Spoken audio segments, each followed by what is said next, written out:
আসসালামু আলাইকুম। যারা যারা দুধ আনারস নিয়ে আসবেন রোগীকে দেখতে, তারা কিন্তু নিয়ে আসবেন, ঠিক আছে? সে অসুস্থ। ঠিকানা চশমা শাকিলের উপরে, মানে ফার্মেসির উপরে, ঠিক আছে?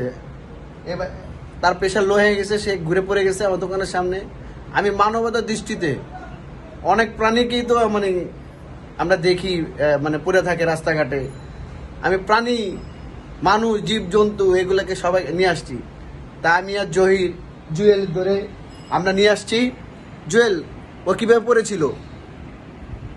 ওনার তো প্রেশার কেমন ছিল আমি তো দেখি নাই। না, সেটা তো আমি দেখছি, তার প্রেশার লো হয়ে গেছে, ঠিক আছে? কত হয়েছিল? 100/60 হয়ে গেছে, মানে সে ঘুরে পড়ে গেছে।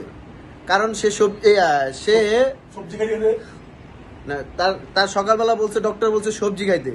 সে কি খাইছে? শুকনা খাইছে। যাক, ওটা কোনো কথা না। যারা যারা তাদের আমিরকে দেখতে আসতে চান, তারা আমার নাম্বারে হটলাইনে যোগাযোগ করবেন, ঠিক আছে? কি কি নিয়ে আসতে হবে, কি কি খেতে পারবে এগুলোর জন্য। দুধ, হ্যাঁ, দুধ আর আনারস এই দুটা মিক্স করে খাইতে হবে, ঠিক আছে? আর রোগীর আমরা রোগীর কাছে চলে যাই এই মুহূর্তে। রোগী, আপনার কি অবস্থা বলেন?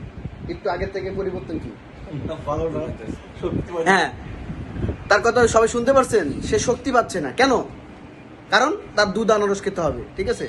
তো আপনারা যেখান থেকে পারেন না কেন, দুধ আর আনারস খেতে নিয়ে আসবেন। সাথে আমরাও খাবো, সমস্যা নেই।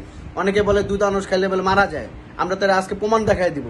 দরকার আমরা এক রোগীকে আমরা তার ট্রিটমেন্ট করে আমরা দেখাবো তো এটাকে দুধ আনারস খাইলে কি মরে কিনা। হ্যাঁ, বলেন। হ্যাঁ, আপনি কি রাজি? দুধ আনারস আমরা খাবো। হ্যাঁ শিওর খাবো। অনেকে বলে কিন্তু মানে আসলে দুধ আনারস খাইলে মানুষ মরে না। এটা পুষ্টি, দুধও পুষ্টি, আনারসও পুষ্টি। এটাকে বুঝে না। আর কি নিয়ে আসবে? সবাই আসেন, দেখতে হবে। এই রোগীকে দেখার জন্য আমরা সবাই আপ্রাণ চেষ্টা করি এই রোগীকে দেখার জন্য। চলে আসুন।